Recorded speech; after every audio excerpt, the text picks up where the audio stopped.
नमस्कार, आप देख रहे हैं डेली न्यूज 9 और मैं हूं मनीषा श्रीवास आपके साथ। डालते हैं एक नजर आज की मुख्य खबरों पर। अक्षय राकेश गुप्ता, जो कि नव्या दिशा एक्सप्रेस के आप संचालक हो। सर, हम आपसे ये जानना चाहेंगे कि जो आपका कुरियर का जो नेटवर्क है, देखा गया कि ओमिक्रॉन संक्रमण की वजह से काफी नेटवर्क में कुछ व्याधि आ रही है, कुछ डिस्टर्बेंसेस आ रहा है।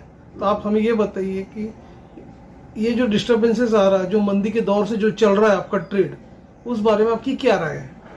नमस्कार। अभी जो ओमिक्रॉन का नया वेरिएंट आया है अपने भारत देश में, उसकी वजह से जो लॉकडाउन की आशंका हमारे पूरे समाज में और व्यापारी वर्ग पे उसका प्रभाव आ रहा है। हर कोई अनिश्चितता के माहौल में जी रहा है कि कब लॉकडाउन गवर्नमेंट आदेश दे देगी और हमारी दुकानें बंद हो जाएंगी। इस वजह से क्या हो रहा है, व्यापारी जो अपनी इन्वेंट्री है, वो अगर कल को 50 पार्सल बुलाता था डेली का, तो उसने इन्वेंट्री बुलाना अब धीरे धीरे कम करता जा रहा है, क्योंकि उसको अंदेशा है कि कभी भी ओमिक्रॉन की वजह से सरकार का आदेश आ जाएगा और मार्केट बंद होना चालू हो जाएगा। दूसरा, गवर्नमेंट ने जो अभी नए आदेश लगाए हैं, महाराष्ट्र गवर्नमेंट का जो अभी आया है ओमिक्रॉन के वेरिएंट की वजह से, कि नाइट कर्फ्यू है, फिर जो स्टाफ है 50% में काम करेगा, फिर उसके बाद पूरा स्टाफ आपका 2 डोज वैक्सीन कंप्लीट होना चाहिए उनका। अब गवर्नमेंट ने पहले 15 दिन का वैक्सीन का डोज दिया था, फिर 30 दिन किया, 30 दिन के बाद 84 दिन कर दिया।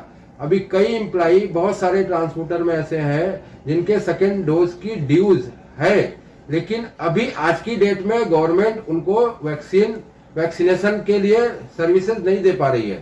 तो उस केस में क्या होगा, बहुत सारा एम्प्लॉई या तो नागपुर छोड़ के अपने अपने गांव में भाग जाएगा, फिर यहाँ पे लेबर की प्रॉब्लम खड़ी होनी शुरू हो जाएगी। मार्केट में बहुत सारी मतलब अनसर्टेनिटी, अनिश्चितता का बहुत बड़ा माहौल है, और इसका प्रभाव ट्रांसपोर्ट इंडस्ट्रीज पे भी और दूसरे बिजनेसेस पे भी पड़ना शुरू हो चुका है।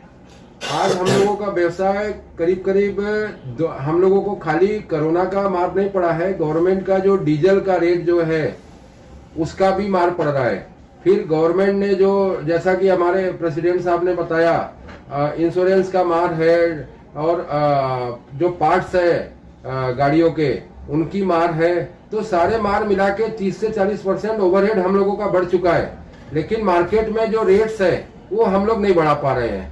तो धीरे धीरे क्या हो रहा है, बहुत से छोटे छोटे जो हमारे ट्रांसपोर्टर भाई गाड़ियों की किस्त तक नहीं भर पा रहे हैं। आज उनकी जो इंस्टॉलमेंट है गाड़ियों की, या उनको स्टाफ को तनख्वाह देनी है, किराया देना है, वो भी नहीं कर पा रहे हैं। तो बहुत सारे लोग कोरोना के पहले जो लोग जिंदा थे हमारे व्यवसाय में, और आज कम से कम 40% लोगों का व्यवसाय बंद हो चुका है। क्योंकि देखा गया है कि आप लोग कॉर्पोरेट कंपनी को सेवाएं देते हैं कुरियर के थ्रू, और टाइम पे वो डिलीवर भी हो जाता है आपका। और सेकंड थिंग देखा गया, ये जो आए दिन जो खर्चे जो चल रहे हैं, जैसे डीजल पेट्रोल जैसा बताया, कई तरह गवर्नमेंट के टैक्सेस है, तो आपके जो ट्रेड को सर्वाइव करने के लिए सरकार से आपको ये रिलीफ पैकेज मांग रहे हैं क्या? देखिए, ये सरकार को, एक तो हमारे जो ट्रांसपोर्ट इंडस्ट्रीज के बारे में आज अगर देखा जाए तो पूरे वर्ल्ड में सबसे ज्यादा ट्रांसपोर्टेशन कास्ट हिंदुस्तान में है। आज अमेरिका में, चाइना में, जो विकसित देश है, वहां पे आज हम लोग बोलते हैं कि महंगाई बढ़ रही है। तो महंगाई बढ़ने के कारण में एक ट्रांसपोर्टेशन की कास्ट भी इन्वॉल्व है। अगर हमारा भाड़ा बढ़ रहा है और हमारे खर्चे बढ़ रहे हैं, तो चीजें जो हम पहुंचा रहे हैं वो भी बढ़ रही है। तो गवर्नमेंट को इस बारे में गंभीरता से सोचना चाहिए, और गवर्नमेंट को डीजल का जो रेट है, और जो इंश्योरेंस है, जो रोड्स की फैसिलिटीज है, और जो सब्सिडी देनी चाहिए, गवर्नमेंट हर इंडस्ट्रीज को सब्सिडी के दायरे में ले आती है, लेकिन ट्रांसपोर्ट इंडस्ट्रीज के बारे में कुछ भी विचार नहीं करती, जो कि आज की देश में हमारा जीडीपी पे बहुत बड़ा योगदान है भारत देश के। और हमारी इंडस्ट्रीज अगर आज पूरे इंडिया में स्ट्राइक पे चली जाए, तो आज मतलब आप समझ लीजिए कि बहुत सारे जगह पे सामान खाने के वांदे आ जाएंगे, ये कंडीशन आ जाएगी। तो हमारी इंडस्ट्री एक लाइफलाइन है, लेकिन गवर्नमेंट का कोई भी मिनिस्टर हो, चाहे चीफ मिनिस्टर हो, चाहे केंद्रीय मंत्री हो, किसी का भी प्रभाव या कोई विचार हमारे इंडस्ट्रीज के बारे में नहीं कर रहा है। ज्यादा से ज्यादा लोगों ने नव्या दिशा एक्सप्रेस का लाभ लेना चाहिए, क्योंकि वो उचित समय पर फास्ट डिलीवरी भी आपकी है पार्सल्स की। तो आप लोगों को किस तरह से एक आह्वान करोगे कि ज्यादा से ज्यादा किस तरह से उन्होंने आपकी सेवा लेना चाहिए? देखिए, नागपुर में हमारे पास 6 ऑफिस है मार्केट में, और सारे मार्केट्स में वाड़ी में है, धनतोली में है, घाट रोड पे है, रजत प्लाजा में है, और रामकुलर चौक पे है, और गांधी बाग में हारमोनी होटल के पास है, और हेड ऑफिस हमारा गरोबा मैदान में है। और पूरे विदर्भ और मराठवाड़ा खानदेश में हमारे 55 ऑफिसेज हैं। तो हमारे ऑफिसेज के द्वारा आप बहुत ही कम चार्जेस में और फास्ट सर्विस और रिलायबल और सेफ सिक्योर सर्विस आप, और हमारी गाड़ियां सारी कंटेनर पैक चलती हैं, जिसमें कि बारिश पानी से गीला होने का भी डर नहीं रहता है। और हमारे यहाँ डैमेजेस, टूट फूट और मिसिंग ये केसेस नेग्लिजिबल के बराबर हैं।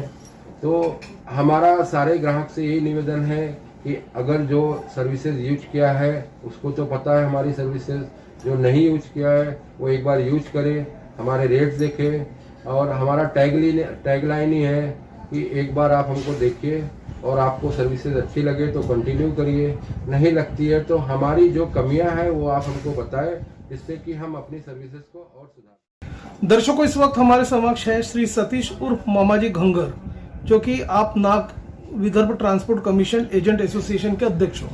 सर, हम आपसे ये जानना चाहेंगे कि आए दिन देखा जा रहा है कि ट्रांसपोर्ट की हालत काफी खस्ता होते जा रही है।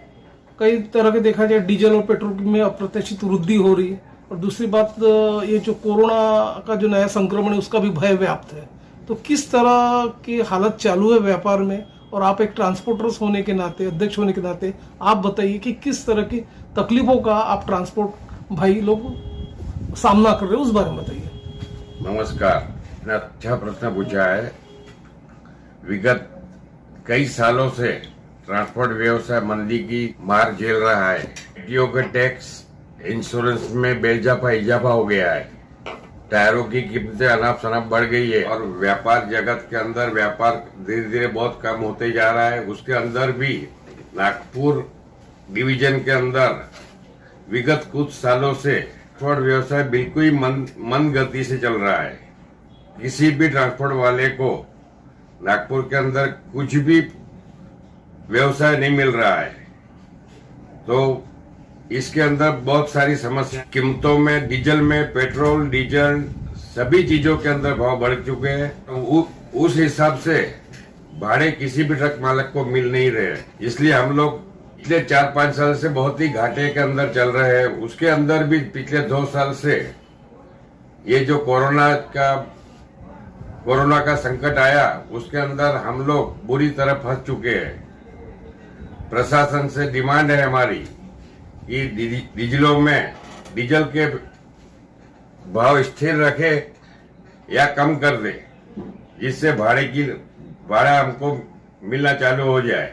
देखिए, ये जो ईवी बिल का नाटक जो प्रशासन के द्वारा चलाया जा रहा है, इसके अंदर ट्रांसपोर्ट वालों के ऊपर जो जवाबदारी दी गई है, और उसके अंदर ईवी बिल के अंदर भी माल पहुंचाने के लिए एक समय सीमा तय कर दी जाती है, वह गलत है।